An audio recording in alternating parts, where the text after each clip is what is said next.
Hey, y'all. Welcome back to the Healing CEO podcast. I'm your host, Keana Spencer, and today we're confronting another quiet lie that so many leaders carry, and that is that you have to be more before you begin. This episode is about the things I thought I needed before building and how God moved anyway, because I could have almost missed my assignment waiting to feel ready.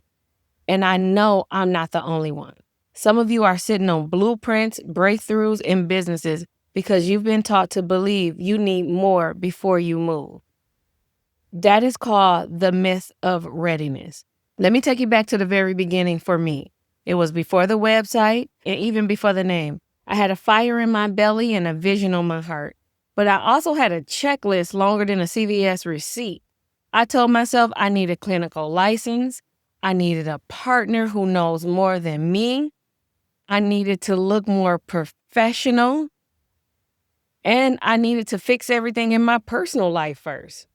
And then I said I needed to be emotionally strong all at the same time. Oh, I also thought I needed funding to prove it's real. I need validation from people who never built anything. Y'all, I wasn't preparing. I was procrastinating. I was perfecting my potential, but I was not producing. Fear is often dressed up as preparation. And that's what I've learned on this journey.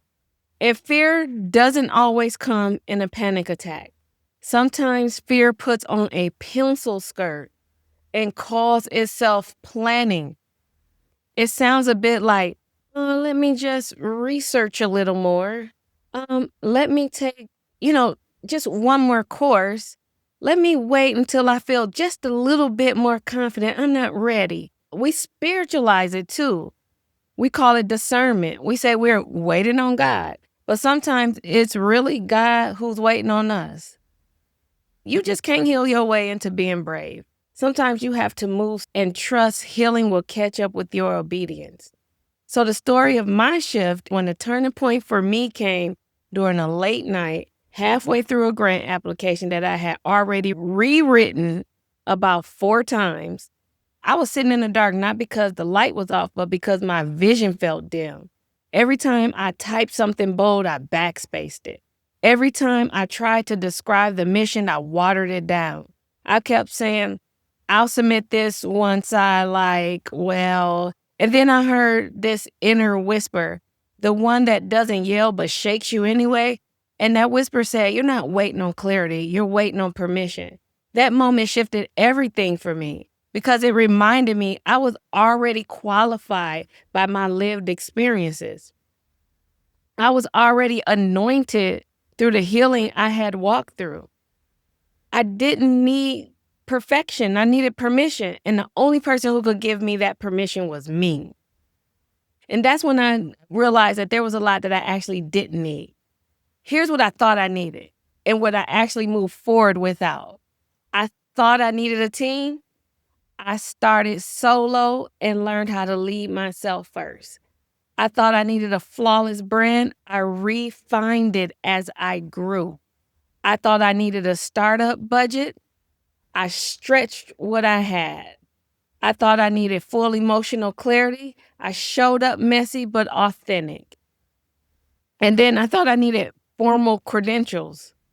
But my calling wasn't even tied to a title. I didn't get divine downloads because I was ready. I got them because I was willing.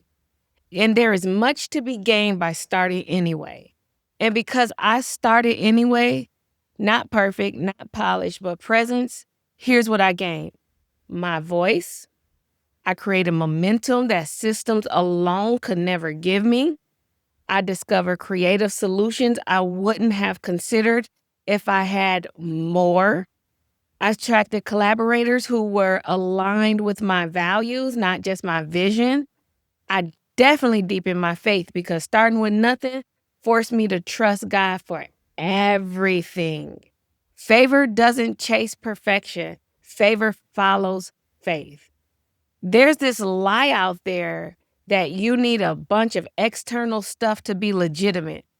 I may have just broken those legitimacy myths because that legitimacy myth will tell you need a perfect website, a big following, an LLC, a grant.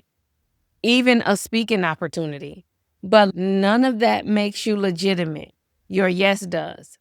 Solace Grove wasn't legitimized by money. It was legitimized the moment I decided to obey. Which takes me into our leadership pause for this week. Ask yourself honestly, what story am I telling myself about why I'm not ready? Whose permission am I waiting on to show up? What do I think I need that God never required? Write it down, sit with it, and then ask yourself another question. What's one step I can take this week with what I have right now? Because movement multiplies clarity. You don't find confidence and then start. You start and confidence finds you. So let me leave you with this. Had I waited to feel enough, none of this would have existed. Not the homes, not the podcasts that you're listening to right now, not the healing conversations that are happening around all kitchen tables, living rooms, or wherever they're happening.